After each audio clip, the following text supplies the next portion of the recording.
Hello everyone, welcome to another Rick's Picks. Today I'm going to be doing my review of the Star Wars Black Series figure, the TIE Fighter Pilot. So what I'm going to do is I'm going to take a look at him in box, and I'm going to take a look at him and his accessories, and then I'm going to give you my thoughts on him. And just to also let you know, I'm doing a review on the Stormtrooper as well this week, so go ahead and check that video out as well. And if you like either of these videos, please hit the subscribe button. It's a small click for you, but really help this channel grow. So without any further ado, let's get to the review. All right, so here he is in packaging. I love the packaging for this. I love how all these 40th anniversaries got the old school card back look to it.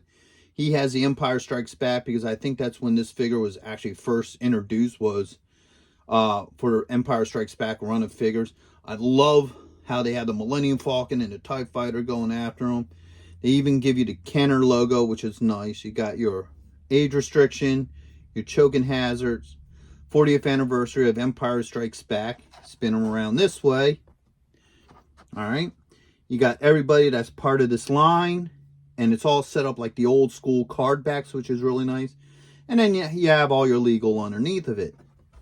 So with all that being said, let's open him up and see what he's about. All right, so here he is out of packaging.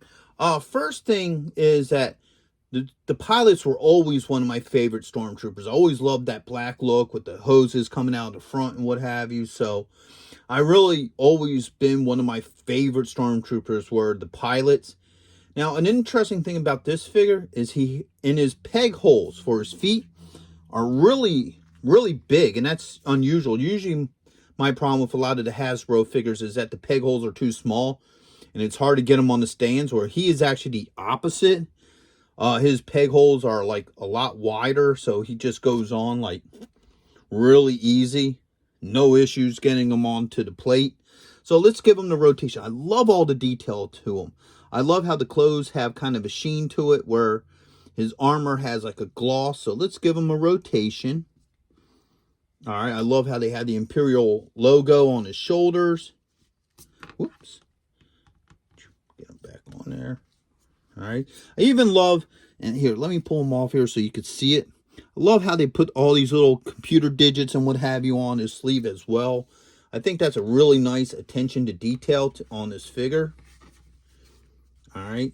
Now, the one thing about him, though, is he does appear to be a little top heavy. So sometimes, like, as you can see, I have his knees bent.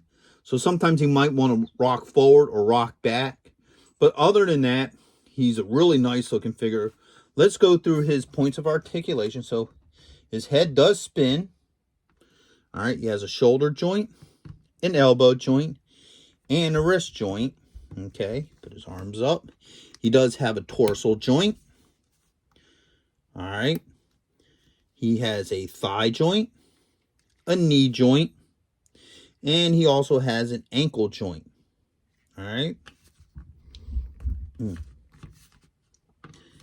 Get him back on here. Put his arms down. All right. See what I mean? How he's a little top heavy. So sometimes, and because unfortunately his holes are actually big on his feet, it makes it even a little bit harder to get him to stand. But when you play with him enough, as you saw, give his legs a little bit of a bent, he will stand. And the only accessory it comes with, whoops, is a blaster. You know, your standard Imperial blaster. See, that's what I mean by how he's a little top heavy. All right. And the neat thing about this blaster is it isn't just black. Like, they actually took a moment and they put the silver ejector on there, which is really nice. It gives it a little bit more of a pop. So let's see how well this thing fits in his hand. All right. Fits very well. No issues with the gun. All right. Let's see how well it fits in his little holster here. All right.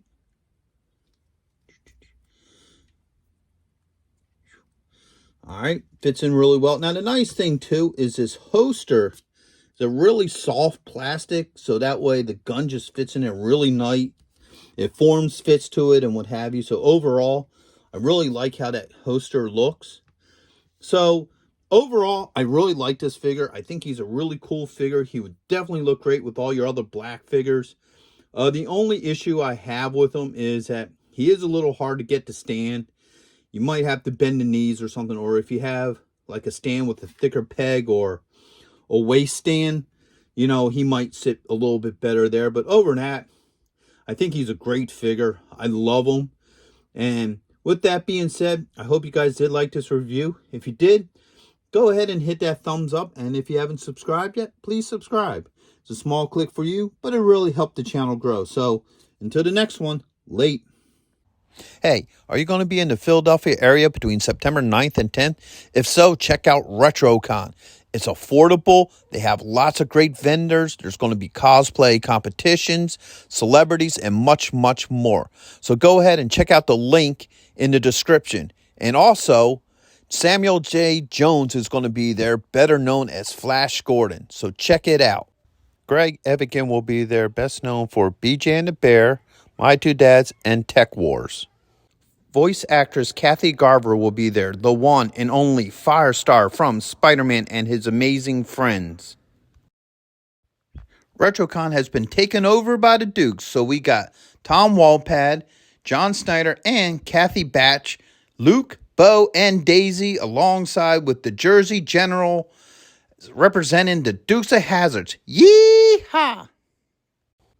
Next on our list, all the way from Cybertron, the hit rock band Cybertronic Spree. And check this out, the rare Hasbro Proton Pack as a raffle prize. Now you can't beat that.